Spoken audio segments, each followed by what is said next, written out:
and the things that are further from our direct contact, such as our knowledge of atoms. Common experience needs to be mined, though. We have so much of it, but we seem to hardly tap it. This is very important. We have so many things that we know that just need to be brought to consciousness and made rigorous, so they can serve as a solid platform for future knowledge and belief. Given all the knowledge to be found in our modern world, it needs to be even sturdier than otherwise would be. The taller the structure, the thicker and more robust that foundation must be. In the case we're discussing of things combining, there are two possibilities. Some things combine like bricks by resting one on another or being glued together. Others truly combine so that they become one. In the case of man, is he merely a combination or pile of atoms resting on top of each other in some arrangement? Or is he truly one being, truly a unity, truly one? Of course, he is just one thing, not many. We have fingers and toes and ears, but all these form parts of the one me or you. As another example, we've seen the candles in churches or elsewhere, and we've seen that the wax disappears somehow as the flame kind of eats it up. The flame is obviously transforming the wax in some way. The wax is one thing at this moment, but due to an interaction of the flame and air, it is something else a moment later. We have an experiment on screen which investigates this. Let's watch. In this experiment, we're looking at a candle and watching one substance turn into another substance. So if we can turn off the lights, the first thing we're going to do is watch what happens when I blow at the bottom of the candle, right at the base.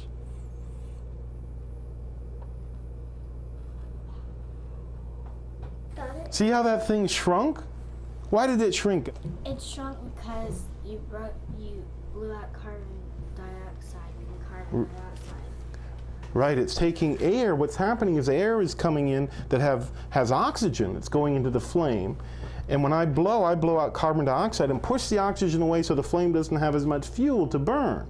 It's like if you have a lantern and you turn down the amount of fuel, the thing goes down. So we got oxygen and, well, I'm going to tell you right now that inside the candle there's hydrogen.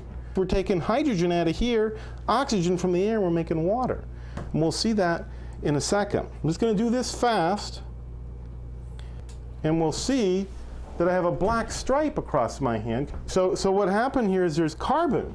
That's another thing that's in the candle that's coming out, and that's what got on my hand. And that's why you saw a dark spot there, because all the soot from the candle is coming up, the wax is coming up and being converted by the interaction of the old substances to make water. I need that pipette. We're going to see if we can get the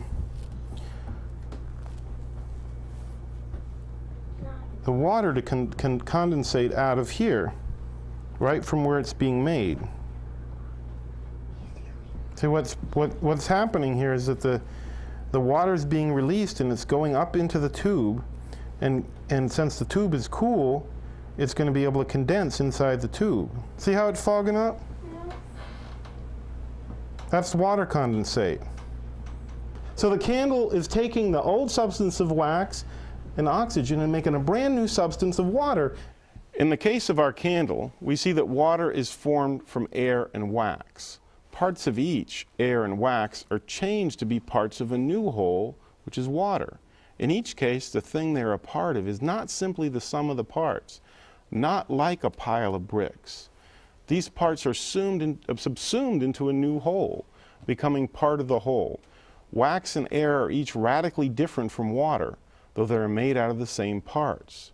We can bring this point home in a somewhat simpler case of splitting water into two parts. This is also on screen. Okay, so kids, what we got here is an experiment that your daddies can do at home for you. If you get some Epsom salt, which is just a funny kind of salt. See what it looks like? Can you see? See the crystals? They're big crystals, huh? Whoa. So you need 1/2 cup of this and a half a liter of water, about. That should be enough. And then you need, for this experiment, you only need something with like 1.5 volts, but the more juice you give it, the better. So I have 2 6-volt lantern batteries to make it go faster, the kind like you use in your camping trip things. and you just hook them in series, plus to minus and so on. And John here is going to be our guy that hooks up the circuit. And that just basically applies, he's not going to do it yet. The 12 volts is going to be applied across these two. You may recognize them as shish kebab. You can get these at the supermarket. They're probably 6 for $2. And they're just right for bending, and you tape them and bend them in the pattern you saw here, and I got rubber bands holding them together. And now what's going to happen, who knows what water is made out of? Hydrogen and oxygen. And what's the formula? Hydrogen to oxygen. Yes, H2O. And now what we can do is we can use the electricity to break those apart. So it will no longer be water. It'll turn into a brand new substance called hydrogen and another brand new substance called oxygen. And that'll be gas. And those will be gas. Let's see what happens. Go ahead, John. Hook up that. Let's see what goes on. Oh, look it go! Wow. Look at it go. That's all the gas being formed. The water's going away, and a new substance of hydrogen and oxygen. Now, which one? What do you think? Which one do you think the hydrogen is? Yes. And which pole of the battery is that, Nathan? The yellow. The yellow. And what does it say on it? Minus or plus? Minus. Minus. That's called the cathode. Can you say cathode? Cathode. That's called a cathode. The other one's called the anode. And you see there, it's a lot more hydrogen and oxygen. Now, you see what's happening? It should be about, the ratio of these should be about 2. It should be twice as much gas here as here, right? Okay, so what we're going to do, we're going to wait till this fills up the whole tube, and then we're going to test to see if it's really different. Do you think this new substance is much different from water, Gabby? Yes. Yes. Yeah, we're going to find out how different it is. Suppose I try to light water on fire. What would happen, Adele? It'd go out. It'd go out. Sure it wouldn't blow up? You're right. Let's see what happens to the hydrogen, though. Okay, let's wait and see. Okay, it looks like it's done, right? Yep. Yep. Okay, so we'll pull this off. Okay, no, and what's going to happen now is this is all filled with a certain gas, and we got to see which gas it is. We think it's hydrogen, right? Okay, so now we pulled the hydrogen's still in there, right? Because it couldn't get out. It's all trying to go up. It's trying to go up, and what's it hit? It hits the top. Okay. Now you see this? Yeah. You see where I got that from? You can, if you do this at home, and you have an old lamp your dad will let you cut. You cut the end off, and it's made of little fibers like that, little wire fibers. And I just pull one off, and I stuck it between those two alligator clips. That's what you have in a light bulb, in a regular light bulb. Oh. And when you put electricity to it, what'll happen? It'll light up. It'll get really hot and red hot, and it'll make a light. But I'm telling you, if this is hydrogen, what's going to happen is it's going to blow up. And I'll tell you what I'm going to do. I'm not going to do it yet. I'm just going to hook this up, and I'm going to let John ignite it for us when we're ready. Hold that. I'll tell you when to hit it. Okay, now we're going to shut off all the lights so we can see it. Go ahead and touch it now. There it goes. Was that neat? Yeah. We see in this experiment that something like air is coming out of the water. It's being broken up in some way. Some of its parts are being broken off. One component, which we call hydrogen, lights on fire when we heat it. Makes a pop, as we saw. How different from water. On screen now we see an animation of the hydrogen and oxygen coming together now to form water. Notice how different the parts are from the new whole. The oxygen and hydrogen are each gases before they are allowed to interact. After interaction, one no longer has these gases, though the temperature is the same. Now the oxygen and hydrogen, instead of being separate substances, are no longer individual substances, but parts of a new substance. This new substance is a liquid, and as we know, doesn't itself support burning, since we often use it. Remember, we're talking about water to put out fires.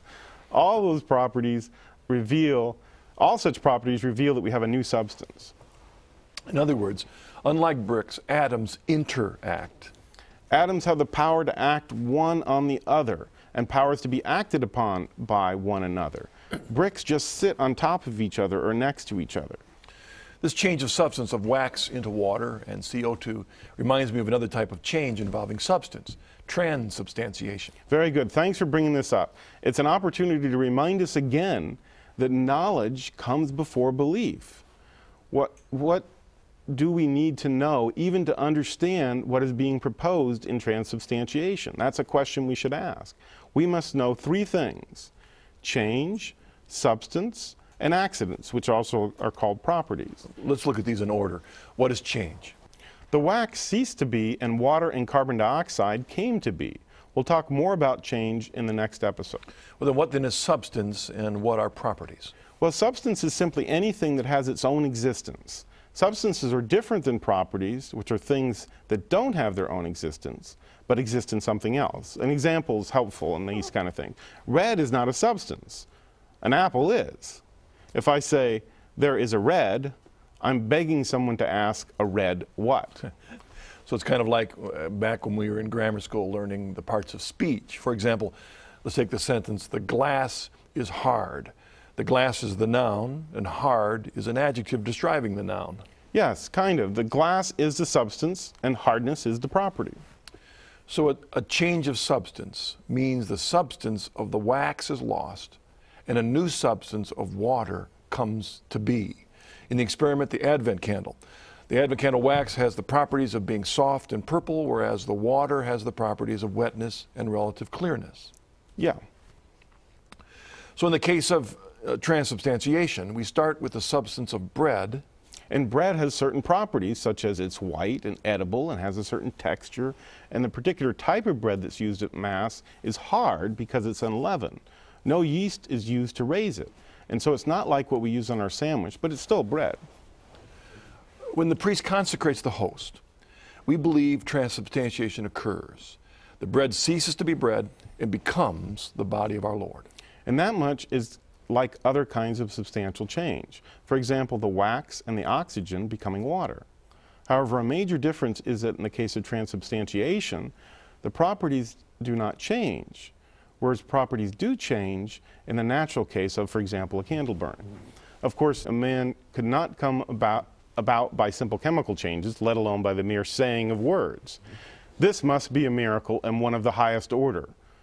Nonetheless, we would not even be able to say, I believe in transubstantiation, without some understanding from common experience of the basics. In this case, change, substance, and properties.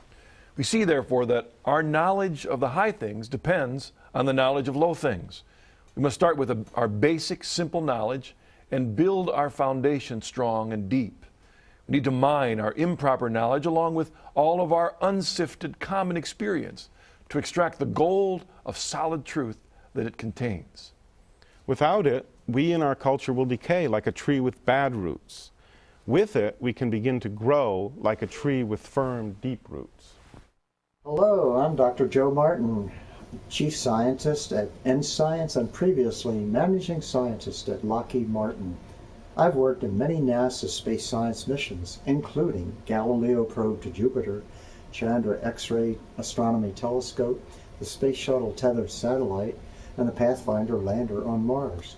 As a physicist, designing instruments for space science, I'm always learning new things about what God has prepared for His beloved people. Parents, grandparents, and teachers, please encourage students who have the creativity and the gifts and interest for science that there is a real need for those of faith to be a greater part of the scientific enterprise. Thank you for joining us. Please join us next time as we explore more of science and of the very little known but crucial science before science with Dr. Anthony Rizzi of the Institute for Advanced Physics.